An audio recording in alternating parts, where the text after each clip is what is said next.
Little House on the Prairie. The Wolf Pack. All in one day, Pa and Mr. Edwards built the stable for Pet and Patty. They even put the roof on, working so late that Ma had to keep supper waiting for them. There was no stable door, but in the moonlight, Pa drove two stout posts well into the ground, one on either side of the doorway. He put Pet and Patty inside the stable, and then he laid small split logs one above another across the door space. The posts held them, and they made a solid wall. "Now," said Pa, "let those wolves howl. I'll sleep tonight." In the morning, when he lifted the split logs from behind the posts, Laura was amazed. Beside Pet stood a long-legged, long-eared, wobbly little colt. When Laura ran toward it, gentle Pet laid back her ears and snapped her teeth at Laura. "Keep back, Laura," Pa said sharply. He said to Pet, "Now, Pet, you know we won't hurt your little colt." Pet answered him with a soft whinny. She would let Pa stroke her colt, but she would not let Laura or Mary come near it. When they even peeked at it through the cracks in the stable wall, Pet rolled the whites of her eyes at them and showed them her teeth. They had never seen a colt with ears so long. Pa said it was a little mule, but Laura said it looked like a jackrabbit. So they named the little colt Bunny. When Pet was on the picket line with Bunny frisking around her and wondering at the big world, Laura must watch baby Carrie carefully. If anyone but Pa came near Bunny, Pet squealed with rage and dashed to bite that little girl. Early that Sunday afternoon, Pa rode Patty away across the prairie to see what he should see. There was plenty of meat in the house, so he did not take his gun. He rode away through the tall grass along the rim of the creek bluffs. Birds flew up before him and circled and sank into the grasses. Pa was looking down into the creek bottoms as he rode. Perhaps he was watching deer browsing there. Then Patty broke into a gallop, and swiftly she and Pa grew smaller. Soon there was only waving grass where they had been. Late that afternoon, Pa had not come home. Ma stirred the coals of the fire and laid chips on them and began to get supper. Mary was in the house minding the baby, and Laura asked Ma, "What's the matter with Jack?" Jack was walking up and down looking worried. He wrinkled his nose at the wind, and the hair rose up on his neck and lay down, and then rose up again. Pet's hooves suddenly thudded. She ran around the circle of her picket rope and stood still, whickering a low whicker. Bunny came close to her. "What's the matter, Jack?" Ma asked. He looked up at her, but he couldn't say anything. Ma gazed around the whole circle of earth and sky. She could not see anything unusual. "Likely it isn't anything, Laura," she said. She raked coals around the coffee pot and the spider and onto the top of the bake oven. The prairie hens sizzled in the spider, and the corn cakes began to smell good. But all the time, Ma kept glancing at the prairie all around. Jack walked about restlessly, and Pet did not graze. She faced the northwest, where Pa had gone, and kept her colt close beside her.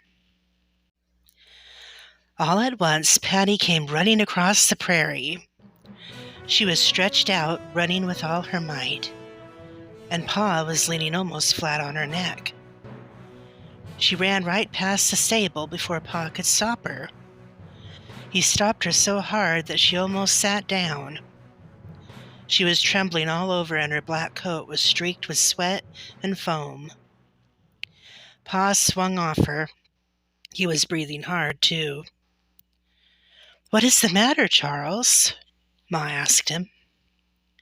Pa was looking toward the creek, so Ma and Laura looked at it, too. But they could see only the space above the bottomlands, with the few treetops in it, and the distant tops of the earthen bluffs under the high prairie's grasses. "What is it?" Ma asked again. "Why did you ride Patty like that?"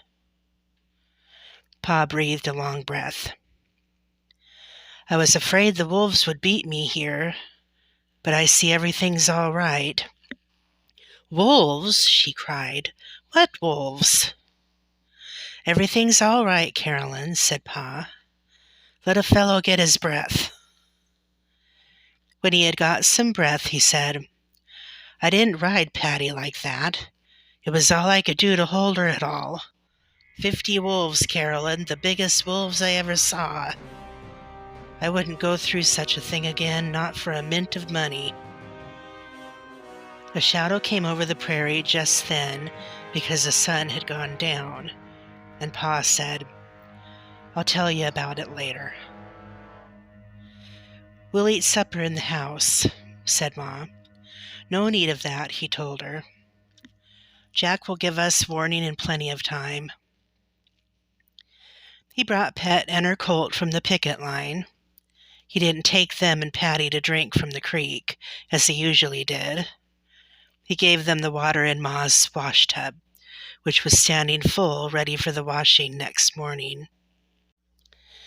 He rubbed down Patty's sweaty sides and legs and put her in the barn with Pet and Bunny. Supper was ready. The campfire made a circle of light in the dark.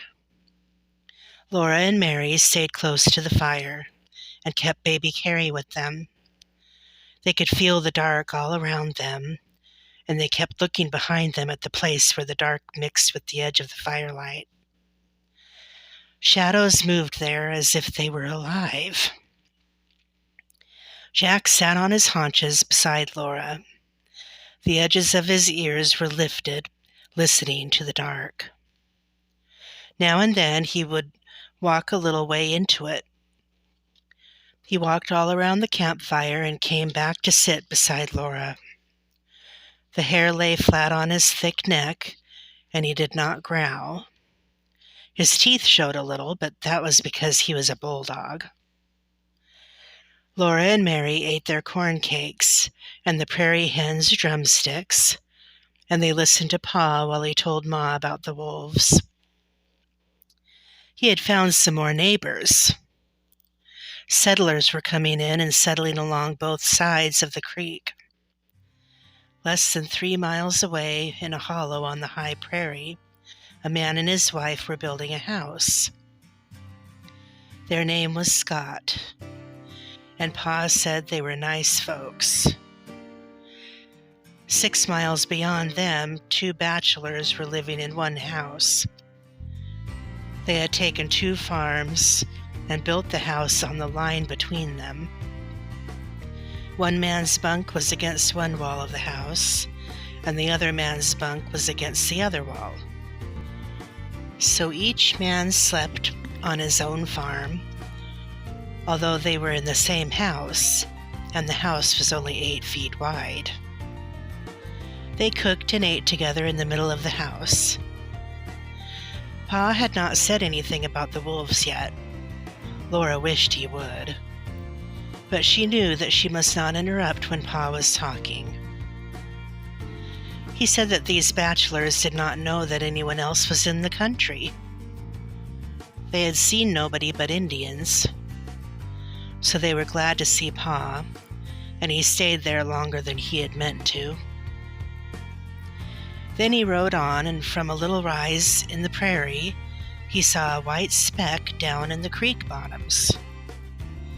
He thought it was a covered wagon, and it was. When he came to it, he found a man and his wife and 5 children. They had come from Iowa, and they had camped in the bottoms because one of their horses was sick. The horse was better now, but the bad night airs so near the creek had given them fever and ague.